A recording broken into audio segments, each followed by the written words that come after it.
And we're live. Hello, Matt. Hello, Jeremy. And your sound is on, so that's a bonus. Always got to make sure I do that. All right. Very cool. So, but this will be our last. I guess there'll be one more this year. So what is that? The 29th, if we're around. But yeah, this will be the last Christmas episode, I would say, last weekly before Christmas. So no heavy theming, but we'll keep that holiday in mind. We have a little bit of positive holiday news this week. Okay. Kind of. Better than all the brutal Hasbro stuff that's been coming out. Oh, yeah. That's not good. All right. Yeah, I haven't seen anybody doing anything on YouTube or anything like holiday related that's been particularly compelling. Have you seen anybody doing any countdowns or anything for the holidays that have been fun in any of the YouTubers? Just the stuff we've been doing, buddy. Yes, we've been doing it in chunks. So maybe we'll have one more chunk after this. This stream. Christmas games and Christmas death matches. And yeah, right. Yeah, nice. Yeah, that's right. We had a. If you caught the live stream, we had a Christmas themed deathmatch island. Yeah, that was a nice, and Matt surprised us with that. He wouldn't let us know what game we were playing, and it started out with a disturbing Christmas theme. Where we weren't quite sure why it was decorated for the holidays. This like subtropical island was decorated for Christmas, but nice. Yeah. I think most of the gaming YouTubers were spending their whole week practicing their sad and shocked faces for their YouTube video cards. Right? Yeah. That's amazing. Yeah. I saw your post on that. Just grabbing those thumbnails. Yeah, that's. I don't know, and we're going to talk a little bit about that, but that kind of, weird witch hunting kind of momentum, or kind of takedown, I guess kind of dogpiling takedown thing to just try to attract people. So people, after the news of all the layoffs, people have been piling on Hasbro, and then once they found out it was a lot of Magic and D&D employees that were lost, they're just, out for blood and trying to go after, Hasbro in any way talk about their downfall, and so yeah, people kind of got themselves into trouble. A little bit too much enthusiasm for.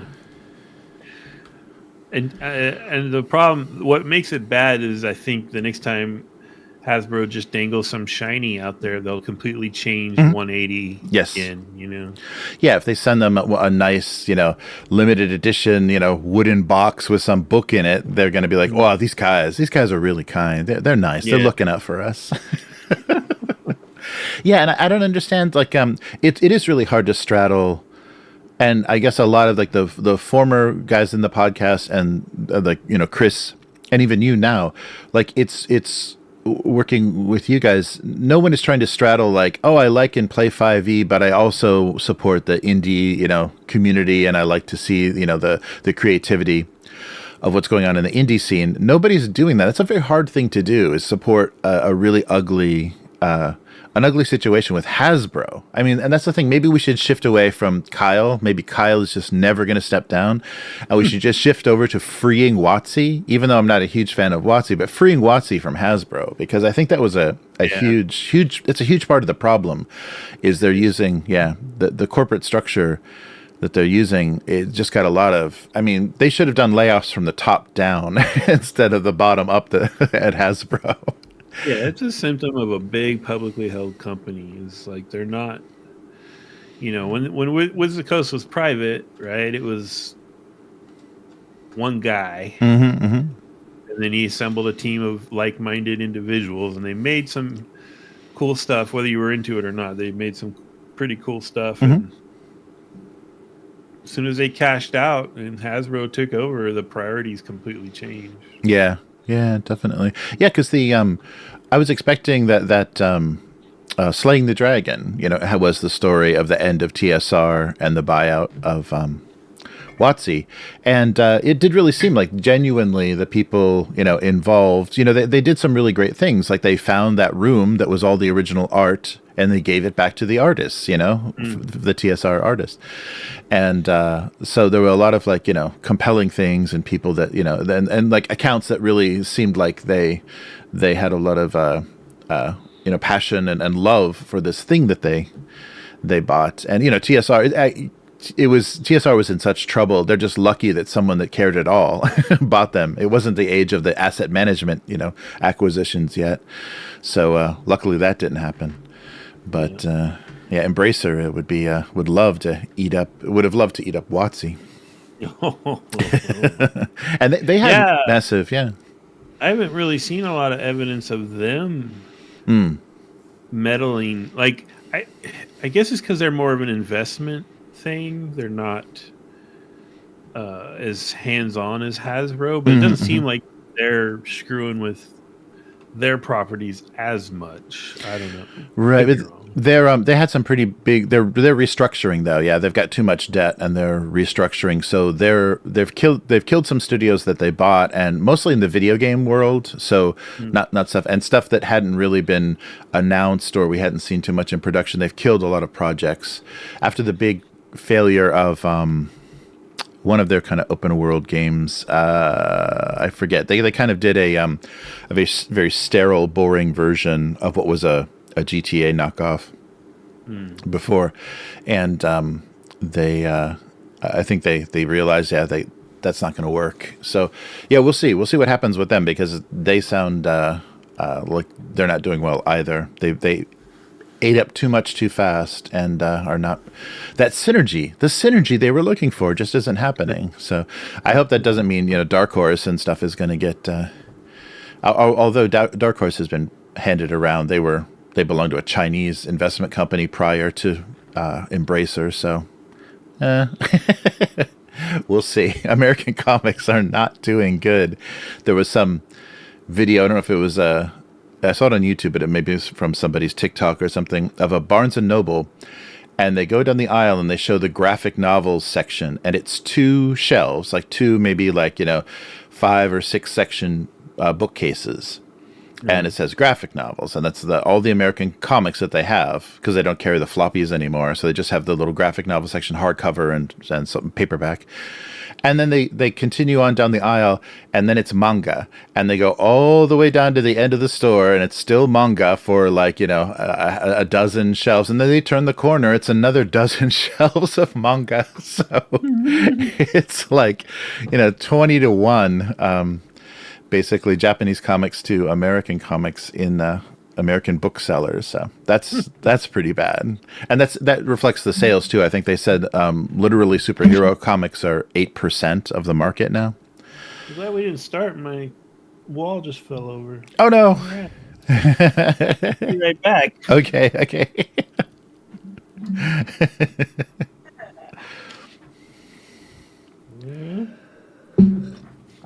Uh-oh.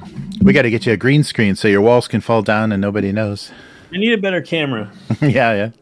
My USB camera I'm using is not. It just everything. My head will disappear. And oh, I see. Yeah. Right. Yeah, I'm surprised. I'm using that old Microsoft LifeCam now, and it's okay. I turned off. The problem it was having is it had an auto white balance. And for some reason, it just like kept re-white balancing, so there was this weird kind of color flicker, and everything was really hard to look at. So I got all that turned off, and yeah, it's okay for a $20 camera or whatever. I know. So yeah, it's working okay. Yeah. That would make when we co-hosted, that would be that'd make us almost look like we were in the same room. If you had a green screen, yeah, we'd have them all fooled. Yeah, they did that. That was the one thing Japanese television did mid-pandemic, is they put everybody, individuals, all in separate studios. Then they composited their green screen so that they looked like they were sitting at a table together on a panel, like the show usually looks. But it was just weird because everybody's angle was a little bit different. It was all kind of strange, but they really tried to like create a familiar look for the TV broadcast, because they didn't want it to be too too strange, too different. But there's still a ton of acrylic and stuff between. They had like the little partitions between people once they got back into the same room. Abyss is roasting me right now. Oh, you're getting your wall in front of my shoji screen. I do not live in a massage parlor. You just stream from one. I wouldn't complain. You know what I'm saying? And Orcus asked if we're talking about the apology for the apology guy. Oh yeah, I think I know what he's talking about. Yes. Yeah, it's very awkward, and I think that's become a really negative part. And it's like people make up this fantasy of the old school RPG people being so gatekeepy, and no one's allowed at their table except white losers in their basements. They have this fantasy that this hobby is being so gatekept, and but there's a lot of that stuff in the indie scene. There's a lot of right speak, and people jumping all over people that just, and it doesn't seem like for any like big enough reason or good enough reason. It's just kind of a muscling their way in for some sort of dominance. Like there's people trying to come up with some kind of hierarchy that so that's a little weird, because they're doing exactly what they complain about the old established hobby being. They're just making a new version. So that's a little frustrating. Yeah, when they I don't know. I guess they just need a common enemy that is a little more obviously evil. Then I'll unite them all. So if Hasbro does completely screw this up and they cut WotC loose, I figure D&D will probably go into kind of a hibernation for a couple of years while they figure it out, right? And I think during that time you'll shed a lot of the loudmouths. Yeah. We'll sort of press back down to more of a community of people who just want to play games. Right. That's a good point. And, yeah. I don't know. That's just a theory. Yeah, well, that would be nice. Yeah, there was that one. I don't know if it was somebody on the board or it was just a stockholder that was, wanting to vote for that to spin off WotC, to detach WotC from Hasbro, which seems to make sense because I don't think any of the instincts that Hasbro has, as far as like hiring Microsoft, executives and stuff, has been good for D&D. Yeah, it's all to maximize money for them, for their shareholders. Yeah, and so a company that's made all of its money by printing cheap garbage in China is now going to try to go all digital. They're going to try to become a digital, subscription, digital currency, digital everything company. That doesn't make any sense. Yeah, but they're looking at that unreliability in the supply chain, and they've decided, let's make it all virtual. Yeah. Not good. All right. Are you ready to start? All right. Oh, there we go. There's some seasonal sounds. All right, let's do this. Welcome to the weekly. I'm Jeremy. I'm Matt. Hey, Matt. Hello. And this week on the weekly, The Fellowship of the King. Don't Look Back, new edition. Amazon signs Warhammer. Finally. And more AI art accusations in RPGs.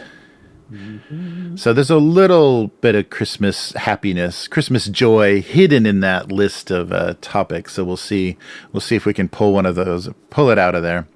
But let's start with some absolute insanity. The Fellowship of the King. If you remember that name, that title, that's because that's the Lord of the Rings fan fiction, basically, that was written by Demetrius Polychron. And he's a very enthusiastic fan fiction writer. So he recently, his most recent news was that he had sued Amazon and the Tolkien estate, and maybe specifically the grandson, for $250 million for infringement of his book, The Fellowship of the King. And basically because he's saying that the Rings of Power, once the Rings of Power TV show was on the air, he noticed similarities obviously taken from his story. So an update to this story. A judge has found his case to be without merit, and he has charged him, or he has requested that he pay the $134,000 legal fee bill that Amazon and the Tolkien estate had to come up with just to put up with this, answer this nonsense. So back in 2017. Polychron registered his book, The Fellowship of the King, with the U.S. Copyright Office. Then he sent a letter to Simon Tolkien, who is the director of the estate and the grandson of J.R.R., and he requested a review of his book, and he sent the manuscript of his book, and he requested a review of it, and they just ignored it. And then in 2019, he hired a lawyer and contacted the estate again and proposed a collaboration to work on this project. They immediately said no, but Polychron would not be discouraged. He personally delivered a copy of his manuscript to Simon Tolkien's home for consideration. I don't know why the police did not get involved at that point, but yeah. So this just continued on, and so he continued. So he intended to publish the Fellowship of the King and an additional 6 books series independently. So he's just going to self-publish these books. And so he began to do that in 2022. So about the same time Rings of Power was on the air. So then he claimed that, they stole his ideas and they were taking things directly from his book. And there was a quote from the Tolkien, after this judgment of the frivolous and unreasonable lawsuit and the award of the legal fees of $134,000, The Tolkien estate issued a statement that said this is an important success for the Tolkien estate, which will not permit unauthorized authors and publishers to monetize J.R.R. Tolkien's much-loved works in any way. So this is Steve Mayer, the lawyer for the estate. This case involved a serious infringement of the Lord of the Rings copyright undertaken on a commercial basis, and the estate hopes that the award of permanent injunction, so yeah, he can't do anything now with that, and attorney's fees will be sufficient to dissuade others with similar intentions. Yeah, that's right. They issued also with the legal fees a permanent injunction so that the book and its 6 sequels can never be published. Mm-hmm. So yeah, oh darn, too bad. And I believe that the Tolkien estate also is. I thought there was a countersuit as well, but maybe. Yeah, I know it got ruled with prejudice, which means you had to pay all the legal fees. Right. I didn't hear about a countersuit. Yeah, I don't know if they. I don't think they're probably like, what are they going to do? Just destroy this random guy? Right. Yeah. No, I don't see anything. But yeah, that's insane. That's a little too much enthusiasm. But the article that I read this update about also talked about this is a problem that if you have a property, you do have to be very careful and very protective of. So the Babylon 5's creator, J. Michael Straczynski, has had that kind of trouble and has like basically a zero tolerance with fans sending him story ideas because he doesn't want that when that show was in production, didn't want that stuff to come up at all. And there have been other, comic book artists or comic book writers and novelists that have just discouraged people. Okay, you like my stuff, don't send me your fan fiction, because then if I have parallel thinking and I have some similar idea, you're going to think I stole it. I like the idea of how I wish it would have played out is in the courtroom, the Amazon attorney's like, well, Your Honor, clearly we didn't steal anything from this gentleman's material because otherwise Ring of Power would have been better. But boom. I'm sorry. Exactly. That is just proof that they didn't steal anything, because that series was crap. That was such a terrible, terrible show. Oh, man. Well, more news linked to Amazon. So Amazon, it's been a year. I think we first reported this end of last year. Amazon inks a deal to produce Warhammer films, television, and more. I don't know if it says that illegally in the contract, and more. I don't know what and more could possibly be, but maybe they'll do some merchandising or something as well. So we heard about this a long time ago. Henry Cavill was already attached to this even before there was much of a deal, and he was having kind of creative differences with The Witcher, with Netflix and the people that were producing, the showrunners that were producing The Witcher, and did some interviews and talked about his love of 40K. So finally, there was an official announcement on the Games Workshop community site, and it's been kind of back and forth. There's been like little bits of news throughout the year about what the status of this is. There's been some 40K projects we've heard, they were pitching an Eisenhorn series, and that just disappeared. Like we never heard anything else about this or about that. But this seems to be going forward. And so Games Workshop and Cavill are going to be using a US-based production company, Vertigo Entertainment. And they have some okay previous projects. They did Barbarian. They worked on the Lego franchise, the It films, and The Departed. So that's Roy Lee and Natalie Viscoso. So yeah, we could see some nice product, but the head at Amazon is a moron. She trashed the Conan series that they were going to do for Amazon, and she's the reason that the Rings of Power is terrible, because there's I think Galadriel is basically a self-insert of her. So it's the casting was they obviously ran the casting by her because there's weird similarities between who they cast, the little tiny Galadriel and the head of what media or whatever at Amazon. So I don't have a lot of hope for this. I really think that And we've seen Henry Cavill suffer under Netflix trying to do Geralt of Rivia, and finally just gave up. So he did 3 seasons of that, and they're gonna change actors now. But he was just frustrated with how far from the source material they were going, how much the writers and producers had open disdain for the source material. It's really strange on The Witcher. So, I mean, 40K is not a setting that you're going to be able to sanitize and make make very inclusive. If she doesn't like Conan, oh boy, Yes. she's not gonna like 40K. Right, but I have a feeling Chris will get her female space marines. I have a feeling that the female space marine may be coming if Amazon is going to do 40K.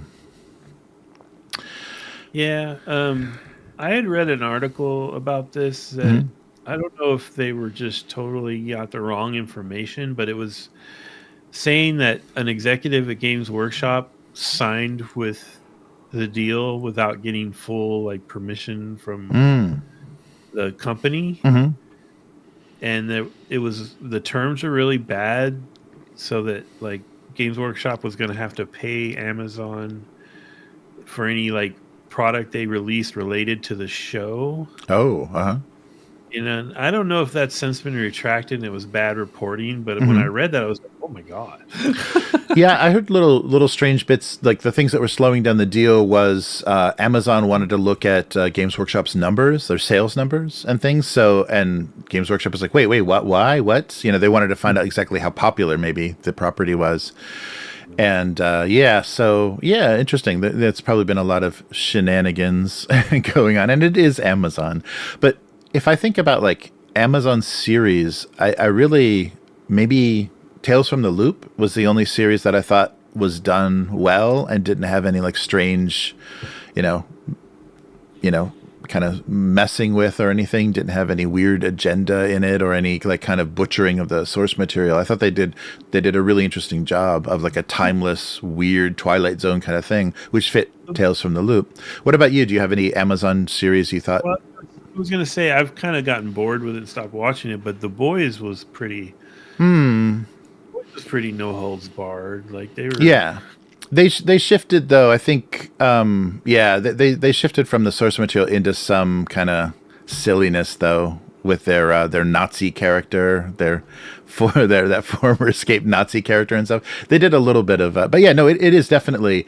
I would say that's a good sign, how they let The Boys kind of do its thing and be pretty rough, yeah.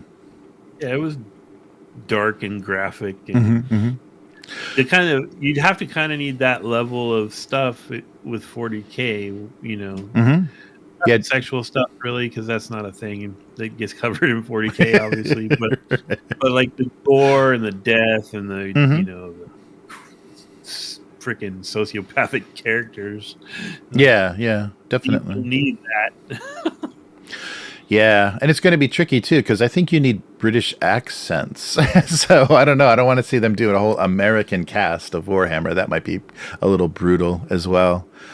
So yeah, There's things that are up for interpretation too, right? oh yeah, definitely. Yeah. What does Space Marines sound like? Right. They just sound pissed. Yeah. So there was a quote. A quote from Cavill said, "I've loved Warhammer since I was a boy, making this moment truly special for me. The opportunity to shepherd this cinematic universe from its inception is quite the honor and the responsibility." This was in a press release. And he said, "I couldn't be more grateful for all the hard work put in by Vertigo, Amazon, and Games Workshop to make this happen. One step closer to making a nigh-on lifelong dream come true." Nice. So, So now give Joe Magniola the Dragonlance, the starring role in his favorite Dragonlance series, and then all of those actors' dreams will come true. Yeah. So, and then there was a quote from the creative director at Games Workshop that said, "It's great news, and we're absolutely thrilled. We're working with fantastic triumvirate of Henry, Vertigo, and Amazon. Henry's well-known love of 40K and his passion as a world builder and storyteller will serve us well in the coming years. Finally, Warhammer will make it to the screen as fans had hoped and as they deserved. Exciting times." I Yeah. hope it worked out, but I mean, I think Henry, he might end up just being disappointed by yet another streaming giant, you know? Right. Yeah, that's true. When she's like, I can't. And this is like, he's not getting any younger. So yeah, he's going to be playing the grizzled veteran soon. So yeah, I hope this goes okay.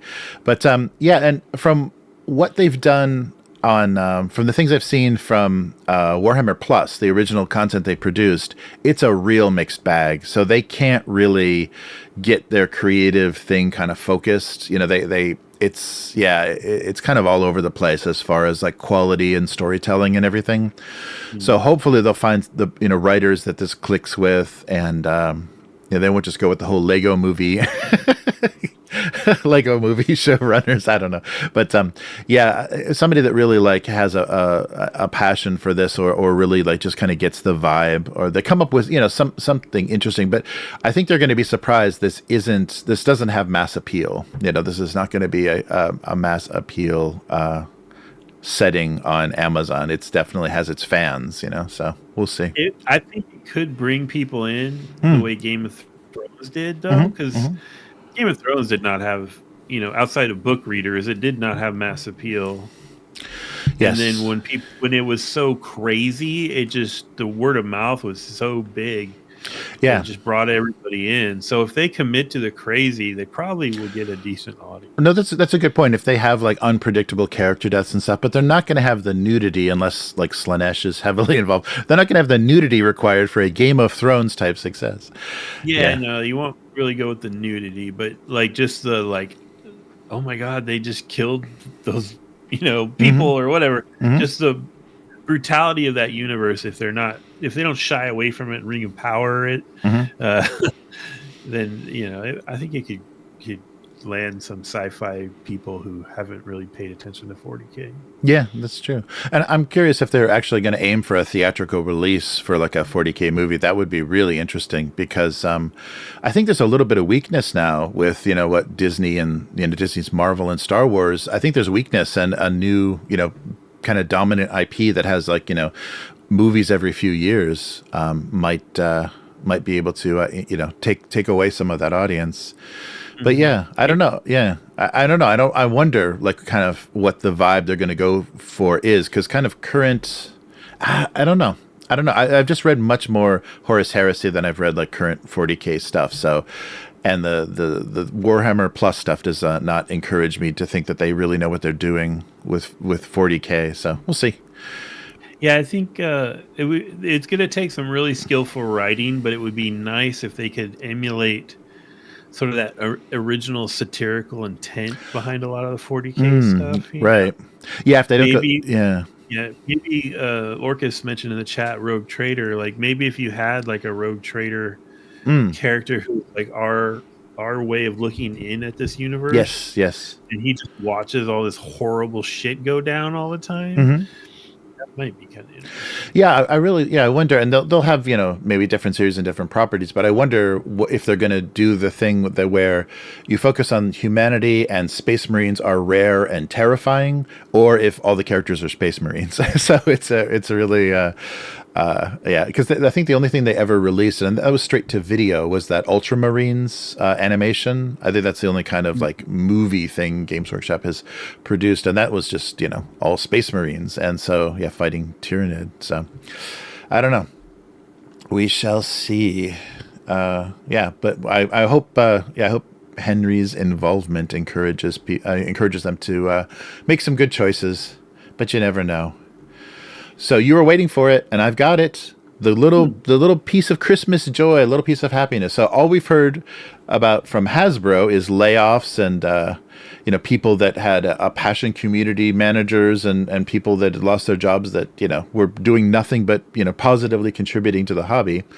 But Games Workshop has a profit sharing scheme with its employees, and they issued a bonus of £2,500 this year. So an end of year staff bonus, and so that means they're splitting up a big chunk of change for their employees, and that's a nice thing to see. The total. So, and this is up from a previous amount last year. So the success of what Games Workshop is doing is being passed on to the employees.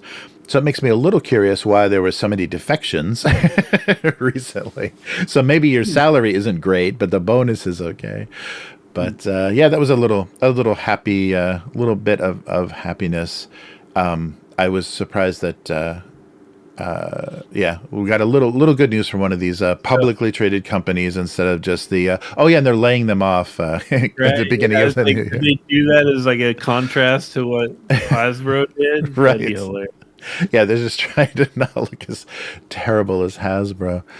Yeah, but that's not hard, I don't think. But yeah, but still, I'm not a fan of what Games Workshop has been doing lately with all of their rules and games and properties. And there was a little leak. I don't know if it was intentional or not, but there was a leak of one of the Old World Fantasy, the Tomb King's box cover. Someone took a photo of it with their phone at the warehouse, so we got to see kind of the contents of that box.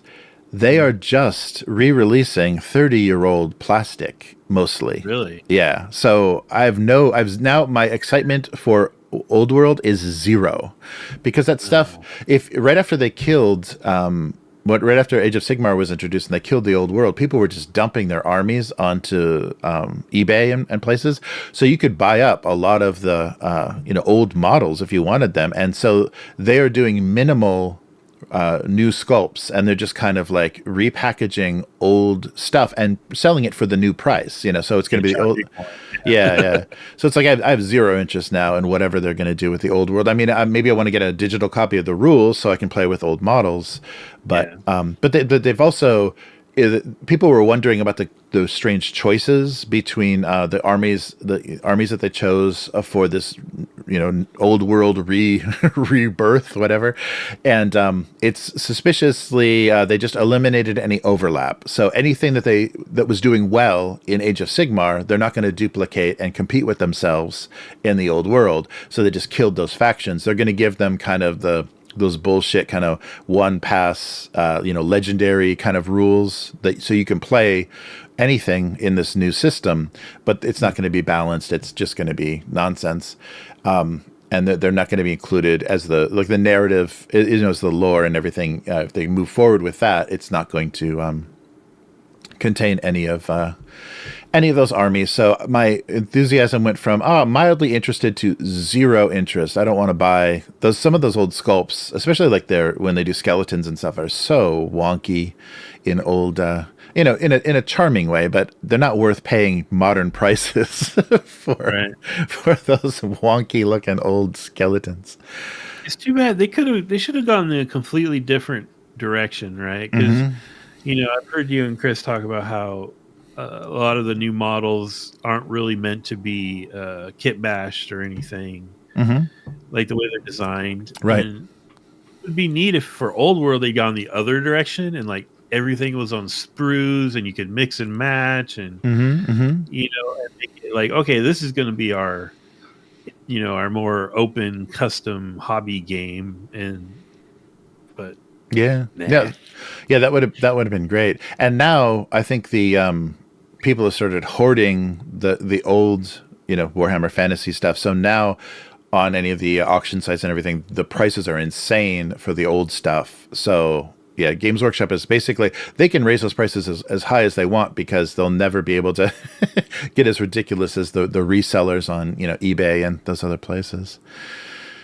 Yeah, I've been getting ads on social media for, I don't remember the name of the company, but some company that they're like, we want to buy your miniature. Like, wow, we gotten to that point. Okay.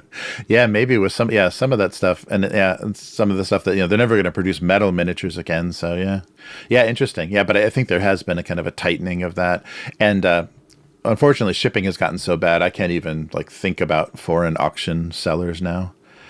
The shipping kind of doubles the price of everything. All right, but I kind of did stuff out of order, but let's take a look. Let's take a look at Don't Look Back. So Don't Look Back is getting a new edition, and what the heck is Don't Look Back? So Blacksite Studios is releasing this new edition of their horror miniatures game.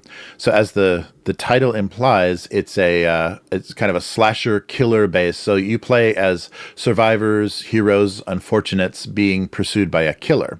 And so I thought this was, as far as a miniature game, this is a very different take because so much of what we're seeing now is either army or skirmish in miniatures games, and this is specifically a killer, a killer chasing a group of kids, a group of survivors, a group of somebody. So, imitating the Hollywood tropes of the slasher films. So yeah, this seems like an interesting approach. So this game first came out. It's a 32 millimeter miniatures game in 2020.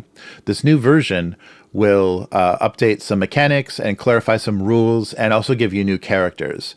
There's a full plot creation section, and then there are classic plots from the first edition, plus the ability to randomly generate new ones to extend the replayability as much as possible, which I think would be if you only had a certain number of scenarios, you could go through those pretty fast. But they also, in addition, there'll be vehicle rules, companion rules, and the previous expansions that were released for the first edition are going to be in this book as well. So Trilogies, Final Call, and Pack Hunt are all going to be part of the special edition, the second edition as the book, and they're going to be in a section called Advanced Rules. So I guess they added mechanics, so there'll be the Advanced Rules section. And along with this new book, there's going to be two new sets of miniatures. So 32 millimeter resin miniatures. So a set of the original characters, so Max, Set, and the rest of the original, plus two new characters, Maya and Keen. So 8 miniatures, brand new sculpts. That will give you more survivors to play as, and it's kind of the typical tropes that they take from Friday the 13th, Texas Chainsaw. Like there's a character in a wheelchair like Texas Chainsaw, and I'm sure there's somebody with very short cutoffs. But yeah, so a guy in a football jacket. Yeah, probably. And so you'll get those miniatures. They're 8 character cards and then 28 item cards based on the original deck, and then also the Ranger Sandy's Garage deck that came out for the first edition. The second set of new miniatures is the Killer set.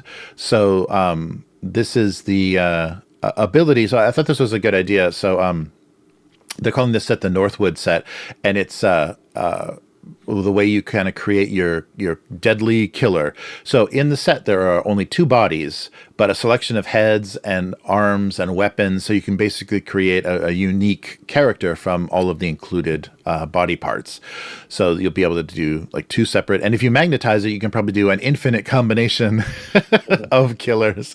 But yeah, they're giving you a bunch of different parts to make new killers. And I think based on whatever you roll for the scenario or whatever. So I'm really interested in seeing these rules because I wonder how a chase works, because I know how that works. Like they've done that in online games. There've been a Friday the 13th and I think a Texas Chainsaw online game. So I know how that kind of pursuit thing works in a video game. So how would that work on the tabletop, and would it be satisfying or just, would it be scary? Like, would it be terrifying that this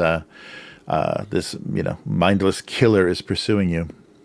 Yeah. And I don't, there's already board games that have this, they're one versus many board games, right? That do this. Some of them are hidden movement games, but there are some ones. I can't remember what they're called. There's a little series of them where it's like a slasher one, and I think a werewolf one, and some other ones. And I'm wondering, like, what is making it just a completely miniature game as opposed to a board game? What is that?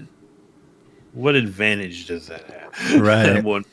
Yeah, I wonder. Maybe it's like the flexibility in scenarios. That's why they have you like you can actually randomly generate it. So a board game would be stuck to the components and the board that you were on. You could have tiles or whatever you could flip over or move around. But this probably gives you like you can flavor it however you want. Yeah, it would give you the ability to. We want to do very Texas Chainsaw style, so they're just running through, dark fields of grass, or So I wonder if there's but I don't know. I don't think I could build a whole neighborhood. If we're doing Halloween, I don't want to build an entire neighborhood in Pasadena or wherever. I mean, in Illinois, wherever they were.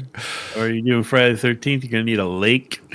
Right, that's right. We need to be all these campers and their little, Yeah, it's yeah, so interesting. So the killer's set also includes visage cards, MO cards, and trait cards. So there must be mechanics for how the killers operate. So those two, yeah, those two are all revised and updated for the second edition. So I didn't. There's not a date on this release, so it may be maybe on its way. Yeah, I didn't see there wasn't a date, but we're getting a new version. So probably I would imagine in the new year if it was announced this late. I don't think it's. I guess on the shelves for Christmas. I don't. I don't think so. I don't know. I don't think so. But yeah, that was a fun, different type of miniatures game that we haven't tried yet. So don't look back. And finally, we're going to end on such a sour note, such a negative note. But I have slightly come around to the use of AI art. So there is an appropriate use for AI art because I have seen some really bizarre thumbnails for YouTube videos. Oh. So stuff that is just slapped together anyhow. It is not concerned with copyright or anything. YouTube thumbnails are just garbage, and AI image generation is perfect for the garbage of YouTube. And I've just seen a couple of different. I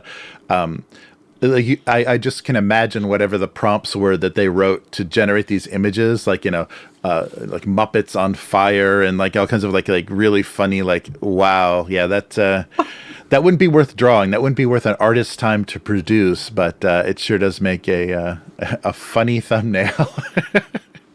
So yeah, like I said, yeah, AI art is just lovely, but it has no value. You can't sell it. You can't do anything with it. Just throw it up on your YouTube thumbnail.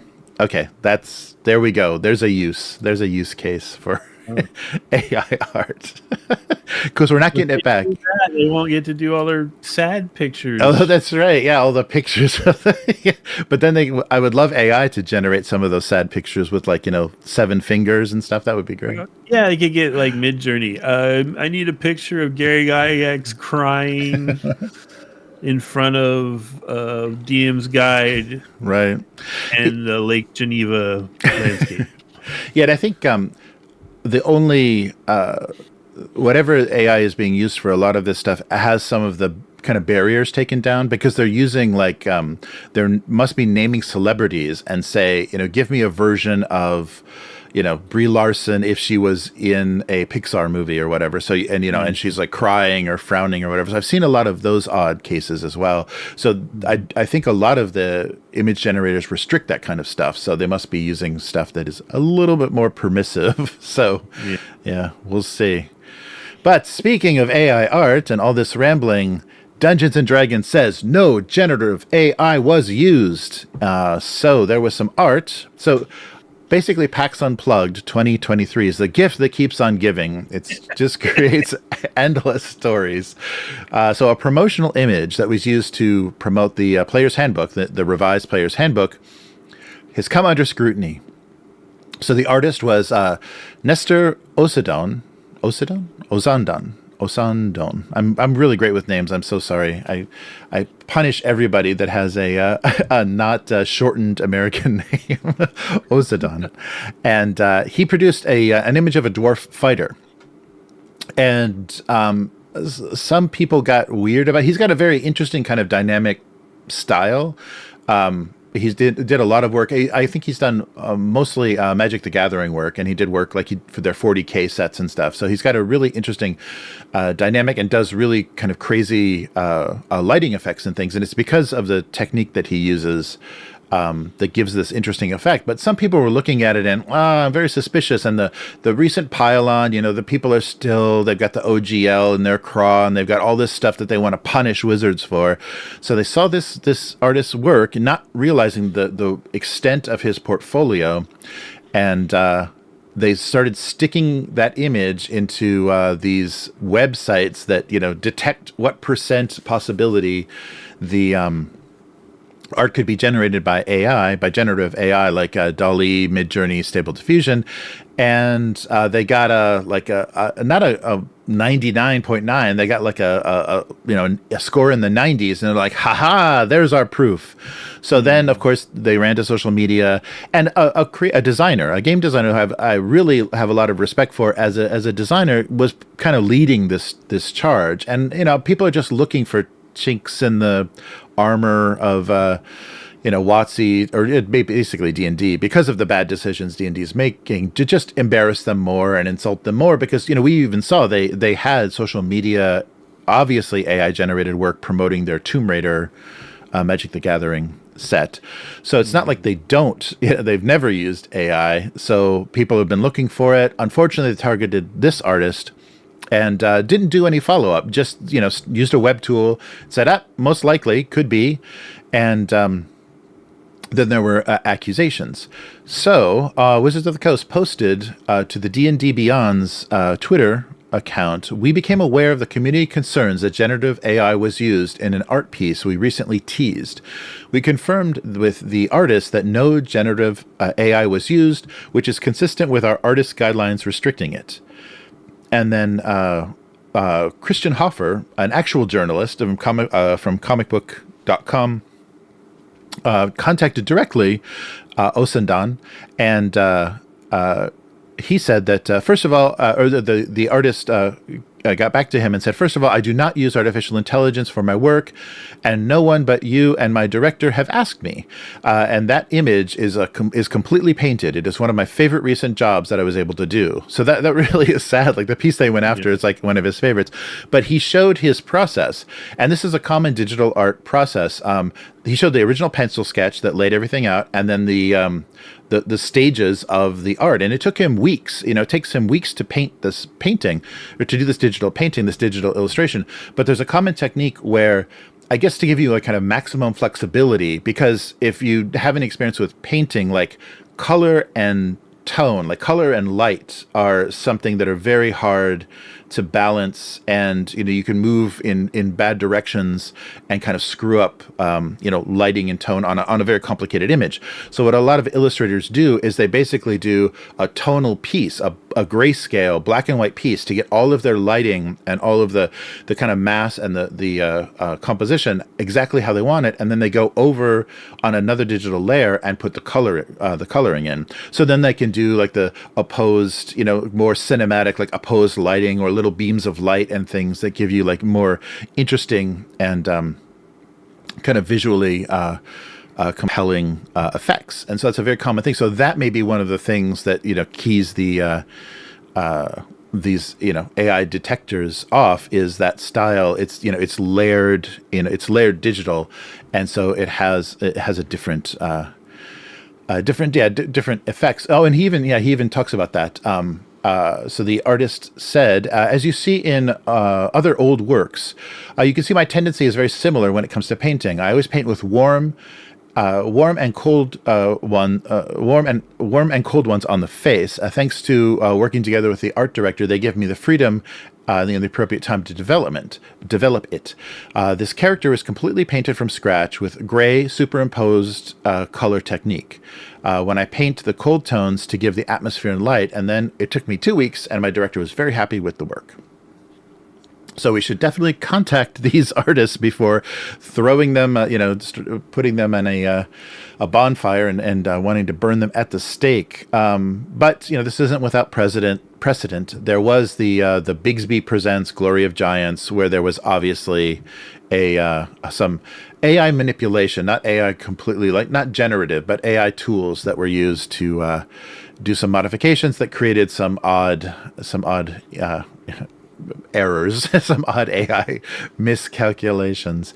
So yeah, this is and the problem is with if there's going to be a witch hunt about AI art and the use of it, it's going to become more and more problematic, because all of the tools that artists use are now starting to incorporate AI technology. So it's kind of second guessing a lot of their line work and a lot of their brush work and things in digital painting. If you allow it, hopefully there's ways to completely disable it. But so many of the major software packages are proudly announcing this, use of AI, and it will, in certain cases, like especially for doing variations, and if you've completed a piece and you want to be able to show variations to a client or whatever, I think AI would be great because you can knock out backgrounds, you can change things very drastically, and save a lot of time. And if you're just training that AI with your work, then morally, ethically, you're not causing any problems. But I think this is going to be, until this gets sorted out in the courts, and until we have kind of a real good understanding of the capabilities and what the products of this software is, this technology is, then we'll keep having these troubles. Yeah, I saw his examples of how he builds the painting, and it was cool because with that gray, what it instantly reminded me of was like, oh, this is like painting a miniature, right? You primed it and then you went over it with your colors. Mm-hmm. And so that was kind of cool. I think with regard to the YouTubers that you mentioned earlier, I don't know how much of it is they're just looking for the next thing to get Watsy on, as much as they've realized that this stuff brings the clicks. Yeah. And so it could be amazing bad or amazing good. I think they have no conscience. I think they don't care. They just want the next thing that's going to get them clicks. Yeah. I don't know. But with the AI art, like, it's going to create a lot of chaos and a lot of distrust. Well, it already is. But, like, everyone is going to be free to just question everyone's art and, like, just cast doubt on it, And the only thing that benefits from that, in my opinion, is AI art. Yeah, right. Yeah, that's true. If everyone's accusing everyone of using it, then AI art's just gonna flourish. Right. Yeah, right. Well, and it's kind of like one of those things too, where are you going to stay? Are you going to do oil paintings for all of your illustrations and have them scanned in? Like, are you going to stay in this very analog world trying to do art for digital card games and things? That's just insane. Like, you have to step up. You have to change your tool set to be compliant and be able to be as nimble, and accept basically be capable of accepting lower pay. Like, there isn't anyone that's going to pay you for doing oil paintings anymore. There's only people that are going to pay you for doing digital paintings, and that's a much lower price point. Yeah, it's like, how there's like, if you have like a famous autograph, like one of the ways that they kind of use to authenticate it is they'll have like photos of when they signed it, or a letter with it or something. I think like you're going to have these real human painters who are going to have to like video themselves doing the whole thing. Yes. And then they'll be like, okay, see, it's real. He spent 2 weeks. We've got the live streams. We know he did it.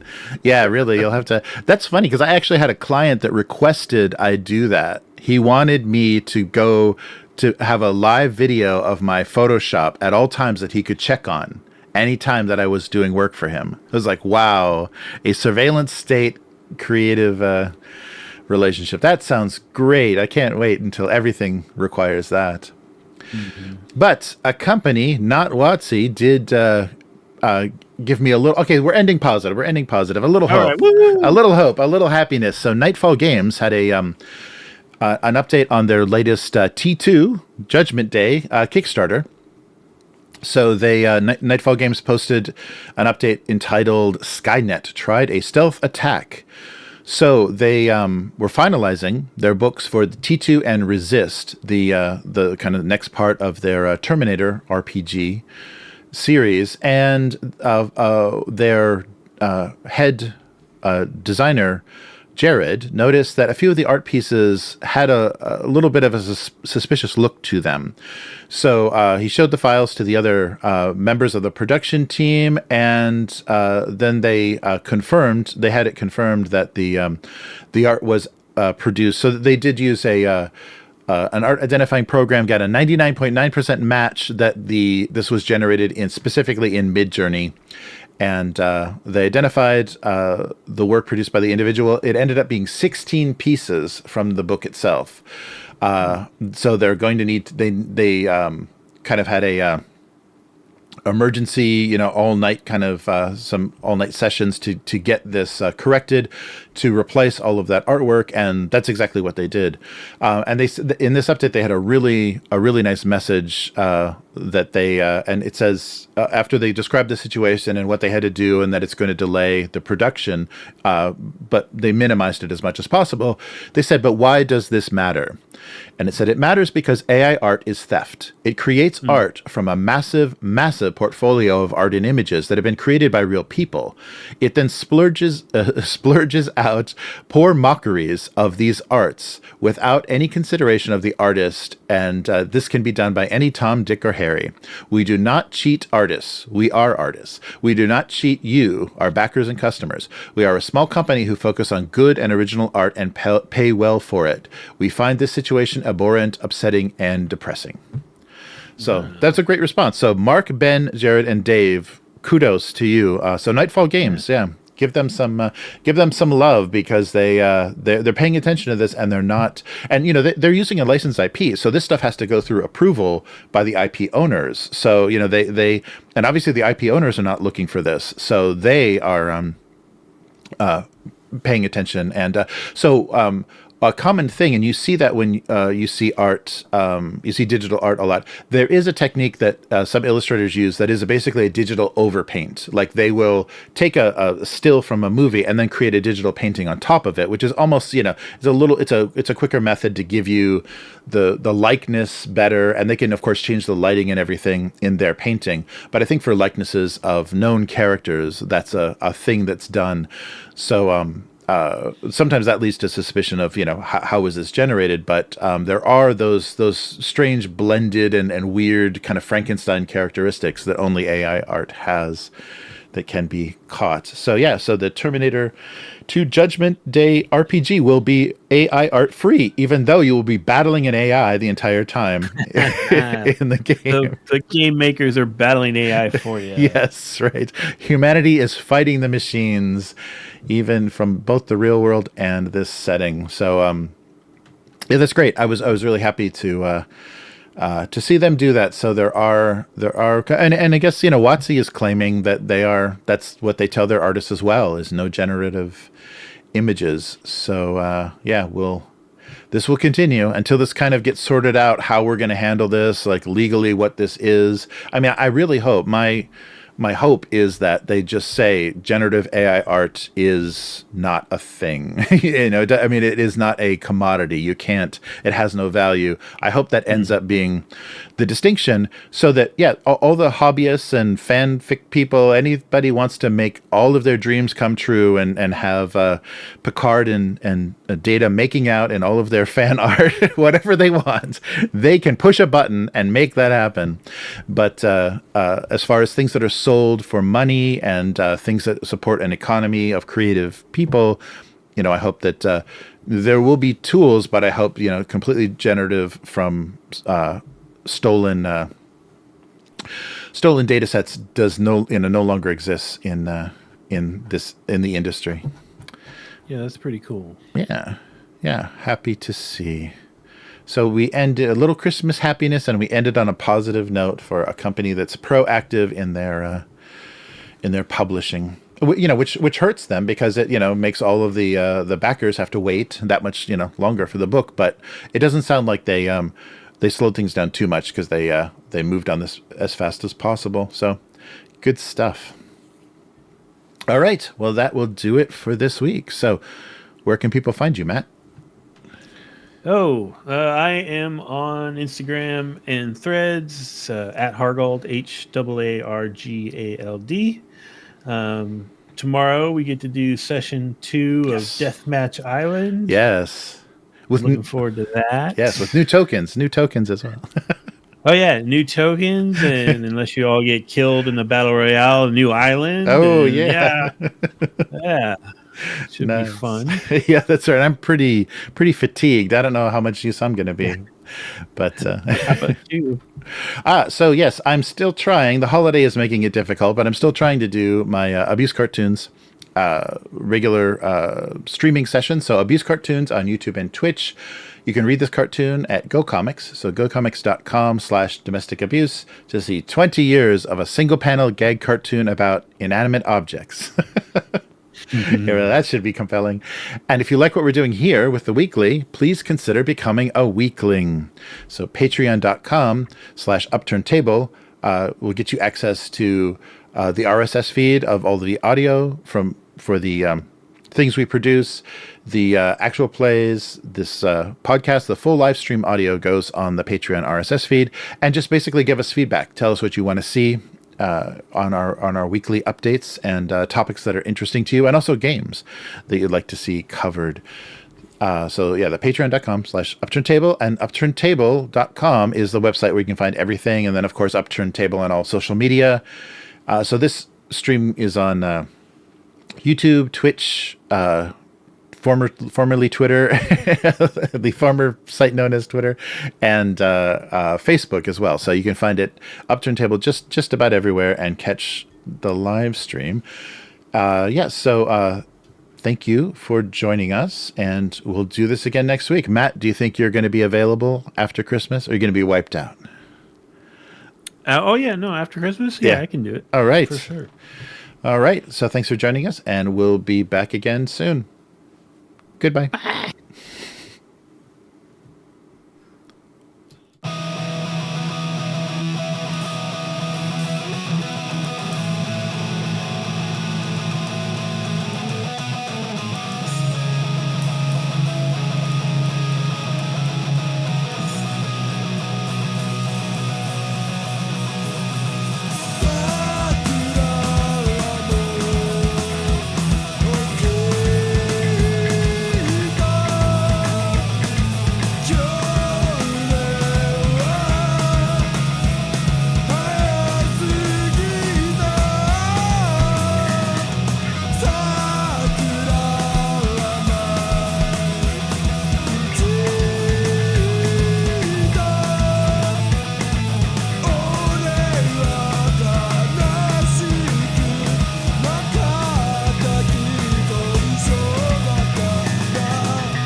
All right.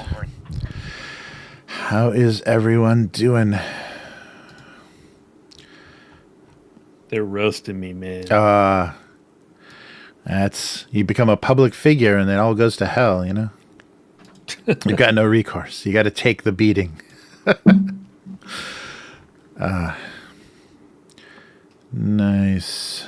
So good to see you. Hey, Abyss in the chat. And Orcus. Oh, nice. Orcus Dorcas. Nice. Miguel is out. Oh, yeah. Abyss thinks that Miguel and Orcus are the same person. Oh, yeah. Oh, that's right. Yeah. It is rare to see them together.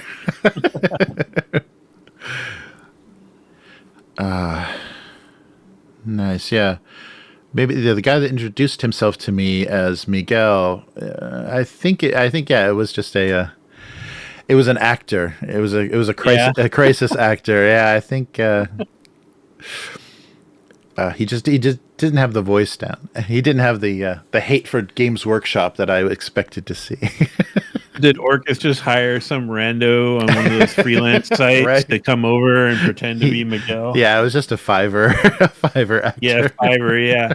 Like, what's that jackass that did that? PewDiePie, right? Oh yeah. Oh yeah, that's right. Yeah, he hired 4 people in like third Yeah. world countries to make videos. They're real scumbags. Yeah, that's yeah, there was a miniature painter that did that. I like unsubscribed from his channel and didn't. He was like sending miniatures to Fiverr, people advertising their painting services on Fiverr, and then comparing the quality and stuff, because he was saying, is Fiverr an alternative for instead of paying these professional painting studios to do your army, can you just send them piecemeal to these little Fiverr painters and get a better deal? And some of the quality was pretty amazing, but he was taking such advantage of these poor people, and then just, ridiculing and, scoffing at their work. It's like that he paid $5 for. Yeah. So that was, that kind of stuff is really, really disgusting. But yeah, YouTube, and that's the whole thing. I guess I was going to bring that up when we were talking about, the creators on YouTube, especially in the tabletop RPG scene. And you're saying like the thumbnails and always I'm so shocked at the latest crisis, and is D&D dead, or this is the worst. And the platform really wants you to do that. It compels you to be that way. And I really think that sucks, because if you see someone that's had because a lot of YouTubers just get this like random success. They'll have something that catches fire and like gets them over the 100,000, subscriber thing, just because they had something that caught on, the algorithm liked, and they just kept doing it. But, everyone's looking for that, and willing to just sacrifice whatever to get that kind of attention. I think it's really negative. So I hope, and I don't think this is ever going to be a huge channel, but I hope we can kind of, maintain our composure and not start taking pictures of ourselves. Hold the line, Jeremy. Hold the line. Yeah, right. Keep it small. Keep it safe. Keep it hidden. If you have to, you got to use one of those cool pictures of Chris you use when he's not available or she's not available and she's standing there. Yeah, because you got some good ones. Yes, I think there's one like that's a great one. Chris reactions on all of the thumbnails. Yeah. I played, speaking of like art and games and stuff. So I went to this board game meetup, right? And somebody brought a bunch of little licensed holiday themed card games. They were mostly terrible. Yeah. But one of them was Christmas Vacation themed. But they very clearly did not have the rights to the actors. Right. This actually ties into your story, because the art for the card that represented, I forget the actor's name, is Julia Louis-Dreyfus' boyfriend in Christmas Vacation. You know how they're the next door neighbors who are the kind of snotty, high tech people or whatever. Right. The art for him, he looks like the Terminator. And I'm like, what the hell is that? Nice. That's weird. Yeah. We played that. We played a Frosty the Snowman card game that was not good. We played what was the other one? Christmas Vacation, Frosty the Snowman. Gremlins. We played a Gremlins card game. That's a Christmas setting. Yeah, that's right. Yeah, it was. Right. It was basically just a slap game where, like, if you see the right card, you're supposed to slap it down, kind of thing. So I'm there with total strangers, afraid to hurt somebody. Yeah, that's right. Nice. Yeah, for the Frosty game, did you win? When you won, you yelled out "Happy Birthday!" like the Rankin Bass. I totally should have. I was sitting there because there's that other one. It's called like something about Santa Claus, but it's the stop motion one that has the Heat Miser and like the Jack Frost guy. I was like, make me a game of that, because that's like the weird one no one remembers. Yeah, that's right. Yeah, that kind of history of Santa Claus or whatever. Yeah. The year without a Santa Claus. Yeah. That's funny. I never realized when I was a kid all that Rankin Bass stuff was animated in Japan, because Japan had stop motion, pretty good stop motion studios in the 60s and 70s, and that's why it moves so weird, because when stop motion is done in the US, it's more fluid, but Japanese like animation has that idea of the the kind of very staccato and very different kind of movement style, but to express, the emotion of the movement, the agitation or the speed of movement, when they make it's very choppy. So that's why some of that stuff looks really crazy, because it's done with that Japanese aesthetic. Gotcha. But that's funny. All that old Christmas stuff is more made in Japan. I think that's a good idea. Orcus had to really get that doing a rogue trader. Character would work out. That was a good call, because I think the only way you can make a lasting thing with that is if you have a character that is like the viewer's window into the story. Yeah, and rogue trader is probably the only way you get away with that, because everyone else is functionally insane in the Warhammer universe.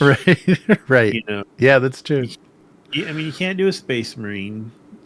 You can't do like an inquisitor type person. I mean, they're all nutballs. Yeah, that's true. Because you'll have a really kind of unreliable main character. Like you're really a zealot or kind of crazy. Yeah, that's true. And then if you do a rogue trader who's paying lip service to the Empire, but has a bunch of skeletons in his closet that he knows if the Empire ever finds out about, he's screwed. That would be kind of fun to explore that. Yeah, that's true. Yeah, I'm curious I'm sure it's going to vary project to project, but I wonder if they're going to do, like with the Space Marine video game, they made a unique character. They made an original character that was the main character of that game. I wonder if Games Workshop is going to let them make an original character that's going to be kind of our and a main character that's human and we understand, and then they have so a rogue trader would be perfect in the in the 40K setting. Yeah, and because they've got a lot of named characters, a lot of famous characters, but not really famous to anyone but the game, people interested in the game. So and then of course, and that might help them from some of the criticism, because that the 40K players are just waiting to tear apart. It's like, that's not, his hair is wrong, he doesn't, that epaulette is crooked, this is not, they're gonna be so obsessive, and because they there's just YouTubers that just shit all over every Black Library release because it doesn't connect perfectly into the the canon of the setting and everything. So yeah, there's going to be there is, I guess, the hobby, that game is old enough, there are kind of grognard fans of 40K. Yeah, if it blew up and became big, kind of Game of Thrones style, those fans will be more insufferable than the Star Wars fans. Oh yeah, they will. That's saying a lot, right? And it's gonna open the whole can of worms that Chris opened on Twitter about who's the good guys in the setting. And, right. Yeah, right. Yeah, that's true. Yeah, but if they've done it with some of the animation, and especially the fan animation, that Astartes fan animation really nailed that. But if you can really get across the weight and the insane scale of the weaponry and everything, like how hard it hits and how destructive it is, that would be really cool. It'd be very cool to see that, because we haven't really seen that before, because even with things like the Terminator movie or Terminator movies, they only occasionally suggested how heavy a Terminator would be and how hard it could actually hit. They didn't really lean heavily into that, but with a fully armored Space Marine, it'd be really cool if they could physically get across the weight and the movement and all the weaponry, which I think Astartes did really well. That fan, the thing that got consumed by Warhammer Plus. It would be kind of funny if they did that. I'm gonna still call him the Imperial Guard. The Imperial Guard. If he did one that was like a central character that you're following. Oh yeah.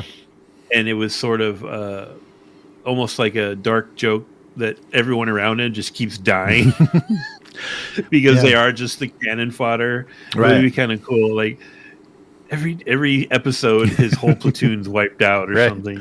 Yeah, they almost did that. They have kind of done that in the Siege of Terra series. So each book is done by different authors, but a lot of the times there's Imperial Guard characters that repeat, and they have gone through insane stuff, like horrible Nurgle, sieges of disease and all kinds of crazy stuff. And it's getting because we've seen the death of a lot of major characters. The characters that died during the Horus Heresy are dying in the books. And so you're just waiting for these guardsmen to get killed, and you're getting like so precious about them. It's like, no, this is where he dies, right? This is where he dies. But they've done that through the series. So I haven't read the last the part 1, 2, 3 books yet for the very end of it. So I'm curious, if how far they make it through, because like they've been through hell. They've been through a lot of nonsense. I think that would be a good approach too. To do like a almost like a Sergeant Rock style, like a Imperial Guard story. That would be great. Yeah, there's a lot of places to move around, but I don't know. I don't know what Amazon thinks would be interesting, because there's so many scales of that setting. Yeah. Hopefully Cavill is bending their ear. I think he really irritated the people doing the Witcher show. Because he was always telling them what his opinions were based on his fandom. But I hope he's doing that with this too, Yeah, I hope so too. I hope this is something even closer to his heart, because it's kind of a childhood thing. So I hope he be rougher about it. And if they're going to give him creative control, they're going to give him creative input from the beginning, which I don't think Netflix ever wanted to do. He was just a difficult actor, basically, in the eyes of the showrunners on Netflix.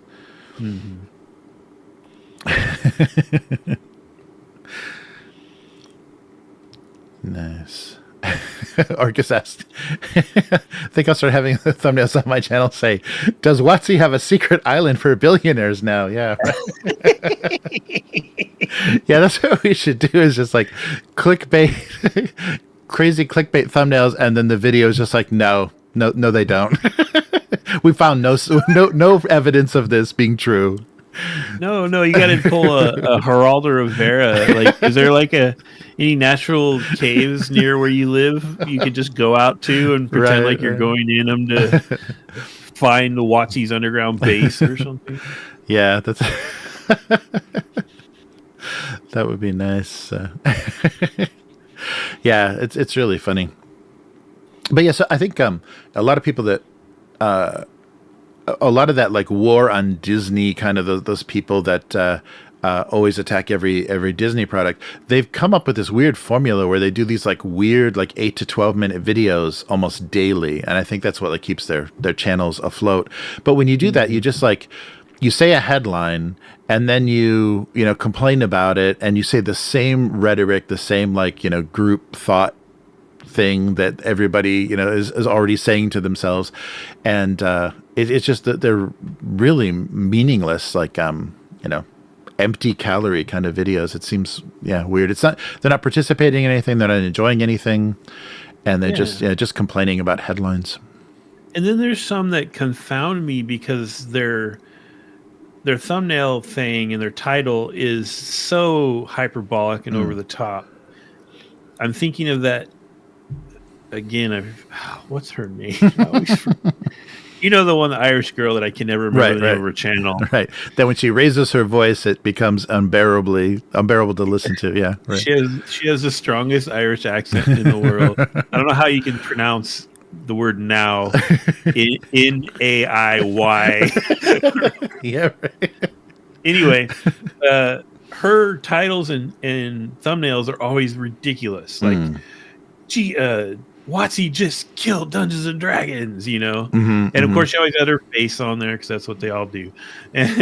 But then when you watch the video, right, it's actually, she uses sources and she talks about facts and numbers, and it ends up not really being what the title was about. Right. And it's like, well, God damn it, why are you doing this? She's just saying, no, they're not, in a very long-winded way. Yeah. Yeah, but she's providing you with some factual information, which is cool, but she gets you in there with the BS title. Yeah, and I guess that is the game of just getting people to click, because I forget what it is, like 10 seconds or whatever is a view. So yeah, if you just get them in long enough to be like, oh, this is nonsense, you still get the view. So yeah. Oh, Abyss said, Necromunda. Yeah, Necromunda could work, definitely. That would be a really cool setting. I like what is it, Big Shark, the Fat Shark did with the setting for their 40K shooter, their version of Vermintide, or that they did. Wouldn't Necromunda kind of almost be a Judge Dredd thing? Like isn't it? Isn't that's the Hive one, right? Yes, the big, right, yeah. right. But nothing. Yeah, there's I feel nothing. like it would have a Judge Dredd vibe. But, Yeah, and it might, and because there are enforcers. Yeah, there are. They've introduced kind of police type characters. But mostly it's gang wars. Yeah. And the, I wonder if, I think like for set wise and everything, I think that would work really well because it would just be a bunch of, sheet metal, rusted, sheet metal, just bolted together. So you can make some, very, Mad Max kind of sets and stuff. So they'll just cheap out and film it in an abandoned factory like every other Mystery Science Theater movie. Yeah, right. Right. Be in the Never woods. has guardrails. The guys are always falling off the ramps because there's no guardrail. Yes. Exactly. Oh, has my camera been that out of focus this whole time? Well, that's why I should have maybe left the autofocus. Well, we'll see. Age said your background had He-Man vibes, which was kind of cool. Oh, yeah. Yeah, right. That's, definitely. Yes. Yeah, that's... Who's so, Yarrick? Oh, like a Imperial Guard commissar. Yeah, he was the one that faced off with the big orc. Yes. Yeah, that would be cool.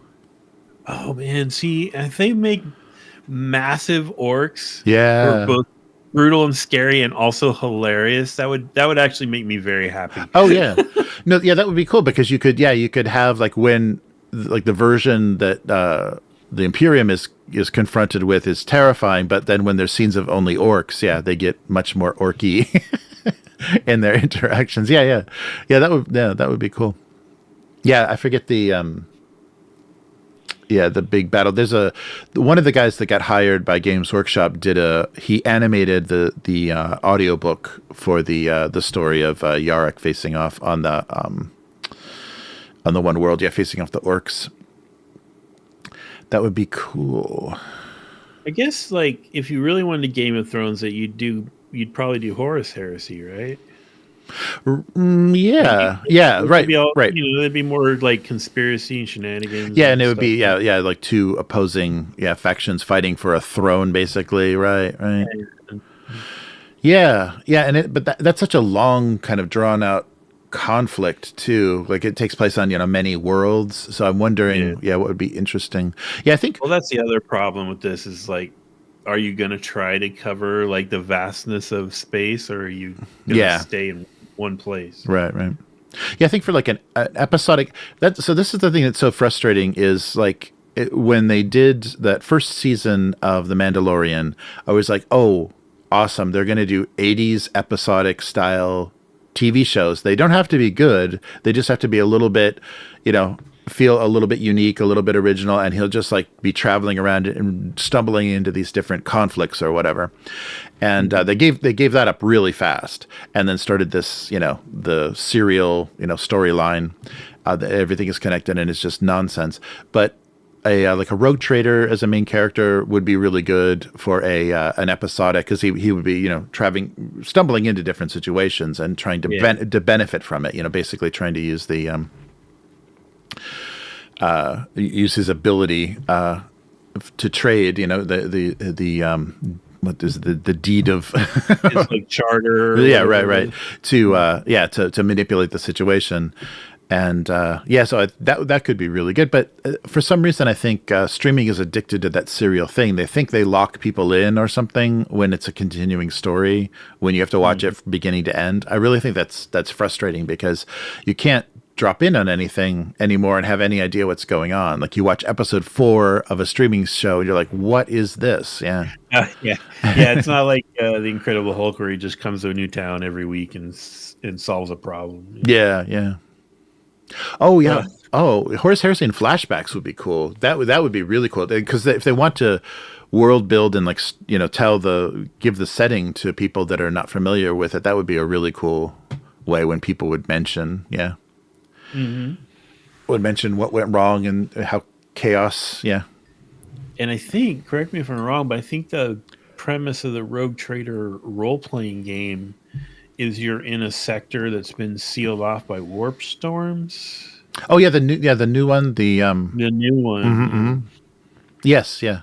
Right, they tried to isolate. That kind of gets away from like that long reach of the Empire, and you can free things up a little bit. Yeah, that's true. And they kind of had that. They built that, I think, in 8th edition. That happened. They had the kind of the warp kind of that I forget the name they gave it, but this horrible kind of warp storm that isolated, I think, like Ultramar and some of the home worlds from the Imperium. So they could do something like that to kind of like limit the. So Necromunda could limit the scale of the show, and something like that, like having a rogue trader trapped in a sector that he couldn't leave, and just dealing with what's there. Yeah. Or the moon could break free from the Earth's orbit and could fly out into space. And space, 1999. No, just crack in half. Let's do a Thundar. Oh yeah, that's right. It just cracks right in half. Oh yeah. To see the Golden Throne. Yeah, there's some things. There's some iconic, Warhammer, like 40K, 30K, 40K things would be so cool to see. To actually see on a screen of some kind. But on the flip side of that, though, I think it's almost neat if to impress on people who aren't familiar with it, just how ridiculously massive it is. Is if you're so far away that your impression of like things like the Emperor and the Golden Throne are almost like mythical, you have no direct knowledge of what they look like, really. Right. That's kind of a cool thing to do too. No, that's true. Yes, have because when people like that's the thing. The big difference between 30K and 40K is when before the Emperor was on the throne, he said, "I am not a god." But there were people secretly, a cult, kind of developing this worship of the Emperor as a god. And then after he was installed on the throne, it just became a fact. The Emperor of mankind is a god, and so that's in the whole like weird, zealot kind of over the top religious thing happened. And so there's some interesting contrast there, but then again they have to be careful where they're going. If they lean too heavily into the religious parts of it, I don't know if it'll turn some people off. They just want the action, the gritty, grimdark sci-fi. Xenos. Oh yeah, they're saying in the chat too, Xenos, it'd be hard to for non-fans. There's a lot of the Xenos races are kind of a hard sell. I mean, a lot of them, like, Necrons are just going to look like Terminators to non-fans. Necrons are not my favorite. And the Tyranids are going to be, the Starship Trooper bugs. So it's going to be, which is what they are. That's what it's all stolen ideas. Like, there's nothing original in Warhammer 40K. It's just Dark Eldar. Eldar are just space elves, but they're cool. And squats, man. Give me a squat in at least one of those shows. Give me a squat. Yes. Yeah, your best chance is probably Necromunda. Oh no, they did bring back the squats with the Voltan, whatever the leagues. Yeah, they should just do comedy. They should only do Warhammer comedy. Like Blackadder style. Abyss just mentioned Blackadder. Oh yeah, no, he's totally right. The orcs talking UK street slang, absolutely. If the orcs have got to have the ridiculous, like heavy kind of Cockney accent going on.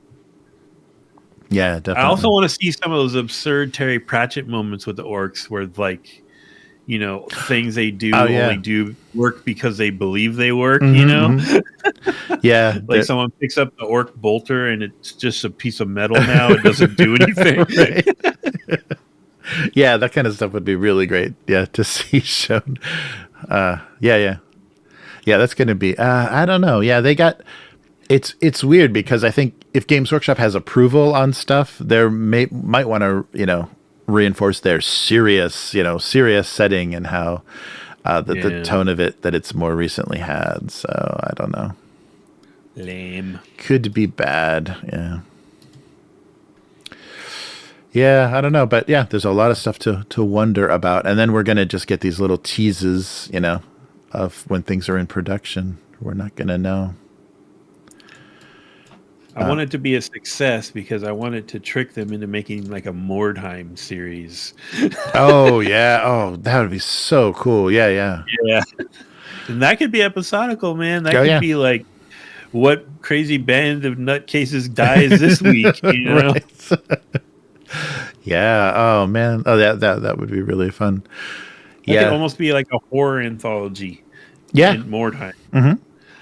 Yeah, it really could. Yeah, because if you like, some specific gang was like you're into the setting, and then things just got crazier and crazier. Yeah. Yeah, the sisters and the Skaven, they're like, what is going on in this town? Yep. Yeah. Yeah, I think the thing that I first thought was really compelling in the 40K setting was that lore of chaos. And I think that's more spelled out in the Horus Heresy, but I really like that still exists in 40K, that someone could be just drawn in, drawn into the corruption of that, and not really know. Yeah, and not really know that's like, because everything that you thought you were doing for the Emperor or whatever would serve a chaos god just as well. Because of the fanaticism and everything. So something like that would be really a fun, interesting story that I don't think they've done in any sort of animation or anything yet, to really show that the corruption. I like that aspect of it a lot. Yeah, and like, I guess fantasy and 40K both have that sort of like, the thing you thought was like your like spiritual power or magical power or divine power is actually just chaos. Yeah. Right. And so it's corrupting you. You have the best intentions, but it's corrupting you. That would be cool. Yeah. Yeah, that would be that would be fun. But we'll see. This is Amazon, so yeah. I don't expect I don't expect anything great. I'm gonna expect the worst, hope for the best. We dream. Yes. Yeah, it's funny it's gotten this far though, but this is, I think, timing wise, there is a weakness in kind of the sci-fi adventure kind of action stuff, so this might be their chance. While Star Wars is still confused as hell, and Marvel stumbling around with their domestic violence charges and everything. I guess they officially fired that guy, right? Yeah, they officially dropped Kang, and I don't know why they didn't drop. Well, I guess they're kind of stepping away from the Flash too. So both DC and Marvel have their weird actor troubles. Hey, Abyss bought a membership. Oh, hey. For Darius Tokarczuk. I can't say your name, Darius. Sorry. Hey, excellent. Oh, good to have you as a member. Nice. There's tons of Mutant Chronicles fiction in that membership area. I was just realizing that. Nice. Daniel Whitmer. All right. Oh, thank you, Abyss. Thanks so much. Abyss is doing this because Miguel's not here to feel bad. Right. Abyss feels bad every time Miguel doesn't get it. Thank you so much, Abyss. Daniel Whitmer is now a member. Excellent, guys. Yeah, and I'll upload as soon as I finish the third volume. As soon as I finish Dementia, I'll make one big audio file or one big video file of it, and I'll put that up in the members section, because YouTube can handle a big 10-hour video. It has no fear. Patreon doesn't know what to do, but with that, it has like weird file size limits. But YouTube is all about that. Excellent. Daniel Ortega has now become a member. Abyss, what a Santa you are being. You are being the you're full of the Christmas spirit. yes, bringing it on to the channel. So welcome. Yes, they're all probably lurking on the stream, but thank you so much, everyone. That's so subscribers, if they even if they're not currently in the chat or just lurking, they're still available, because I've been gifted memberships on streams that I watched like last month and haven't watched, this month, and then suddenly a membership pops up because I think it just, looks for everybody. So excellent. Oh, hey, changing subject here a little bit. Oh, sure. I'm almost done reading the Black Sword Hack PDF. Oh, nice. I really like it. Oh, okay. Yes. I think it's cool. I think it has the no DM roles thing, which usually I don't like that much, but it doesn't bother me for some reason. Oh, cool. And it's cool. I think it's a really neat little. It's got the stripped down core rules that are, if you've ever played a day 20 game, you're going to be like, okay, I get how this works. But then it has a lot of options, kind of like what I kind of want to do with the Weird West game, is just have the simple core system with a bunch of options. Nice. Yeah. Right? So it's got options for sorcery, demonic pacts, spirit binding, weird science, fairy stuff, but it's all just, extra things you could ignore if you don't want to use them, I like it. It's really cool. Oh, that's very cool. Yeah. Thanks for sending me that PDF. Oh, sure. Oh, well, thank you for doing that marathon unboxing, and look for more of that on the channel. Matt and I may try some Christmas Eve, some Christmas time. We got 6 more games we want to look at before this is all done. Yeah, and maybe next week for the weekly, we should kind of do a 2023, roundup, kind of best of in review. Yeah, kind of in review thing. So yeah, if there's anything that you want to bring should up. we kind of make a list in advance? Yeah, I'll put together stuff. So I'll take a look through my notes, and it's all going to be, WotC, OGL. The first part of this year was just hating on Kyle Brink and the whole gang of hoodlums over there at Dungeons and Dragons. Yeah, just because it's the last one. This is the last one of the year. No, we have one more. One more. Yeah, one more. Okay, definitely next episode you got to do one more like Brink Watch update. Yes, that's the last of 2023. Yes, it's getting up there. Yeah, it's like 335 or something. Yeah, it's insane. Maybe you should make a thumbnail and title it like Why is Kyle Brink destroying WotC? Right? Yes. Have our faces on there going. Yes. Yeah, we have to do that investigative journalism. We're chasing him to his car, like from the office to his car. Will you comment on this? Will you comment? Why have you not stepped down? We could hire a guy in Fiverr to do that, right? Yeah. Oh, yeah, that's right. $5. Yeah, we got to hire a little person of color to do that because that's who. Let's not go there. But that's who he promised. That is who he promised. He promised 3 black halflings.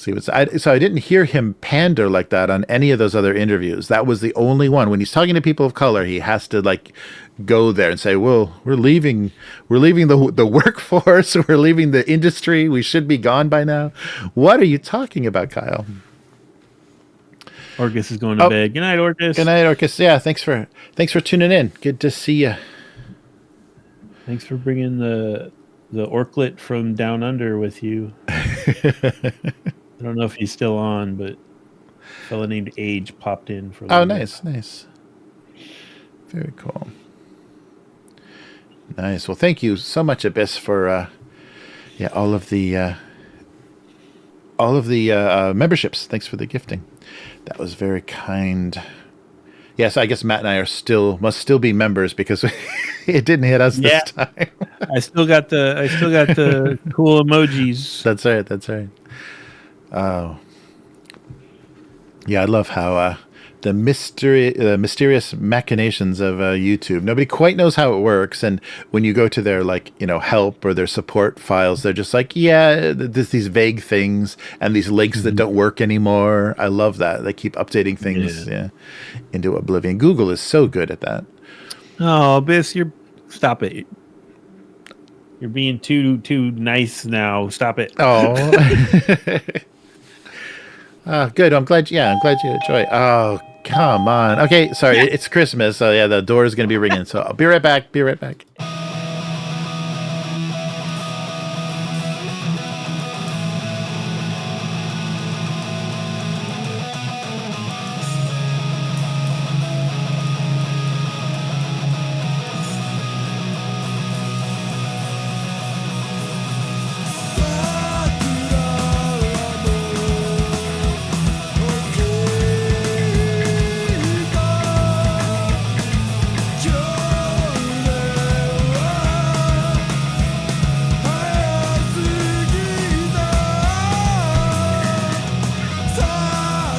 Hey there.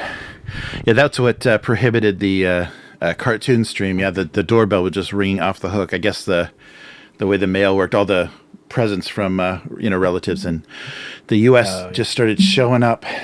So yeah, I was up and down, up and down the whole time. Yeah, there it is. Brain Curtis talking about him, and he's confronting me face to face. He's gonna just knock on this door someday. Thanks, Abyss. I'm glad you can enjoy. Glad you've been able to enjoy the all the stuff we do on the channel. Yeah, the RPG sessions have been really, really fun. Mm-hmm. I think you decided we're gonna do Blade Runner next. Yeah, I'd really like to. Yeah, so if Terry's cool about that, I think Terry might be really fun. It might be a really fun addition. He's very cool about it because he keeps sending us links to all kinds of Blade Runner stuff. Right. Yeah, so I think that he'll be a really cool addition to that, because this next case file like opens up some stuff. So it'll be nice to have some difficult decisions. Always difficult decisions to be made. Maybe. I wonder what kind of character he'll make. It'd be nice to have someone who's. I feel like mine and Will's characters have kind of been through it now, and we're kind of like a little broken, maybe. Right. Know, so it might be nice to have a more of a cheerleader kind of character. Yeah, it'll be interesting. And I like, he might have like kind of a serious take on things. So like if he plays a replicant, like a very analytical, very, that might be a very fun, very fun contrast. Oh, and that could be fun too, because he'd be bouncing off of Will's replicant, who's kind of like had an awakening of sorts. Yeah, yeah, definitely. Yeah, I'm curious what looks compelling. Yeah, should we do that? Should we do a session 0 for Terry's character before we start the case file? Maybe, and because then you guys can kind of introduce like yourselves, like what you've been through and everything, and kind of he can get a context. Yeah, or figure out, or we can just talk about that off. We just talk about that in the group and figure out what he wants to do. Yeah, well, he's gonna have to make a character, right? Yeah, so, yeah, we might have to sacrifice one of those Fridays just to get that done. Mm-hmm. That's fine. Yeah, and then and we can probably do character creation and start of things, and like kind of do the first scene of the case file before the clock, before the timer kind of kicks in. Before you guys are basically on a schedule. Yeah. Cool. That'd be cool. Oh yeah, and that's right. That's going to change. I think going from 2 to 3 players is going to change the pace of things now, because they speed things up. The more players there are, they speed things up because you can cover more ground. So yeah, they don't give you so much time before shit goes crazy. They still want to split it up, huh? All right. Yeah, right. Yeah, you're not a fan of that. I can tell already. I get guys in cars trying to blow me up. Yes, that is true. Yeah, so I'd love to do that. Yeah, that case file was really a hard read the first time through, because the new one or the new one as a PDF, like it's not. It's really hard to give you that information in the correct order so any of it makes sense, because they introduce so many character names and you're like, what are they talking about? Yeah, it's really funny. So it'll all become clear.